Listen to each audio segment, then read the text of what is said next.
Welcome back to Mindfuel Studio. Chapter 32, The Final Choice. This is where everything changes, forever. Of all the secrets I've held over the last few months, I'm the saddest about keeping everything from my mother.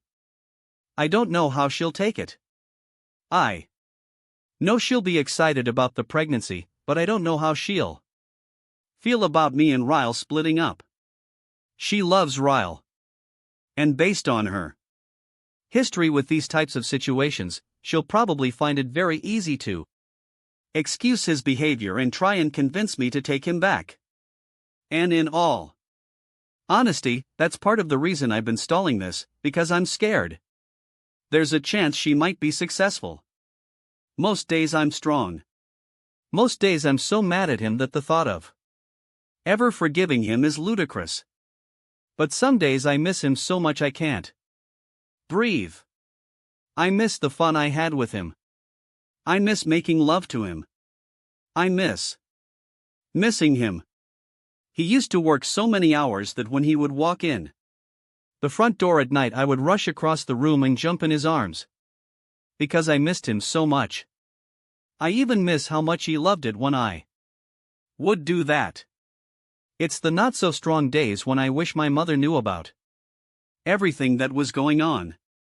I sometimes just want to drive over to her house and curl up on the couch with her while she tucks my hair behind my ear and tells me it'll all be okay. Sometimes even grown women need their mother's comfort so we can just take a break from having to be strong all the time. I sit in my car, parked in her driveway, for a good 5 minutes before I work up the strength to go inside.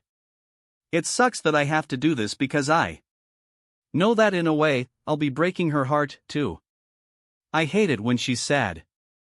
And telling her I married a man who might be like my father is going to make her really sad.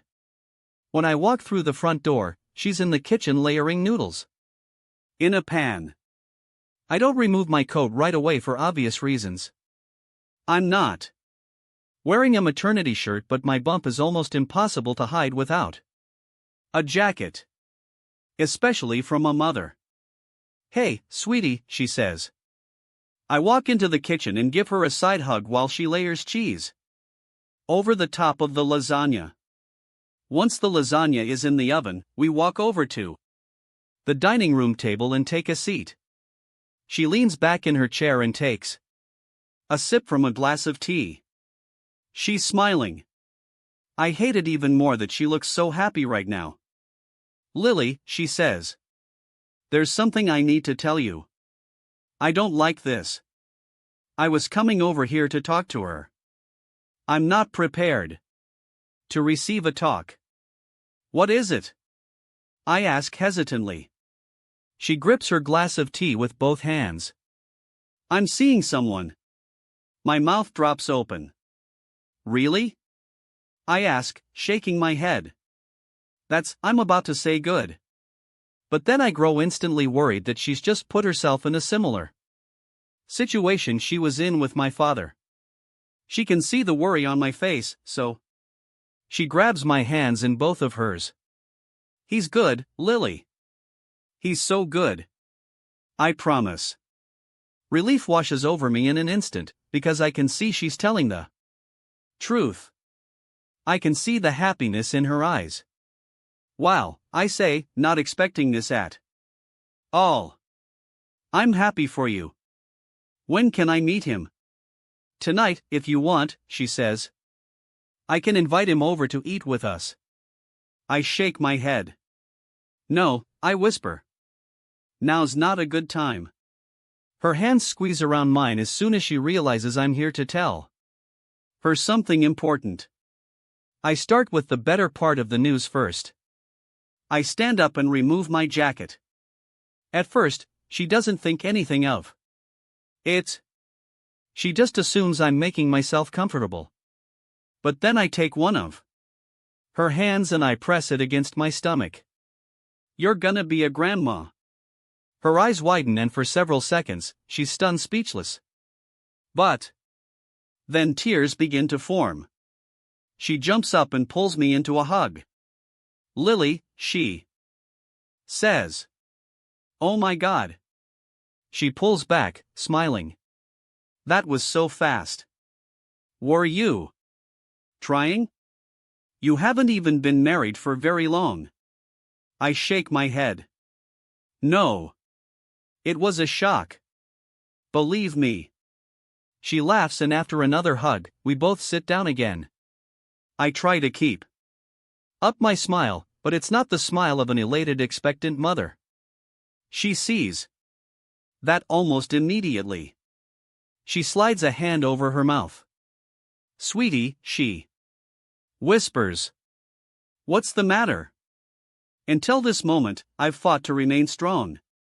I've fought to not feel too sorry for myself when I'm around other people.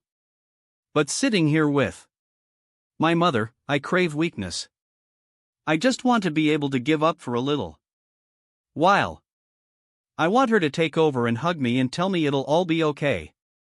And for the next 15 minutes while I cry in her arms, that's exactly what happens. I just stop fighting for myself because I need someone else to do it for me. I spare her most of the details of our relationship, but I do tell her the most important things. That he's hurt me on more than one occasion, and I don't know what to do. That I'm scared to have this baby alone. That I'm scared I might make the wrong decision. That I'm scared I'm being too weak and that I should have had him arrested. That I'm scared I'm being too sensitive and I don't know if I'm overreacting. Basically, I tell her everything I haven't even been brave enough to fully admit to myself. She retrieves some napkins out of the kitchen and comes back to the table. After our eyes are finally dry, she begins to crumple the napkin up between her hands, rolling it over in circles as she stares down at it. Do you want to take him back? She asks. I don't say yes. But I also don't say no. This is the first moment since this has happened that I'm being completely honest. I'm honest to her and to myself.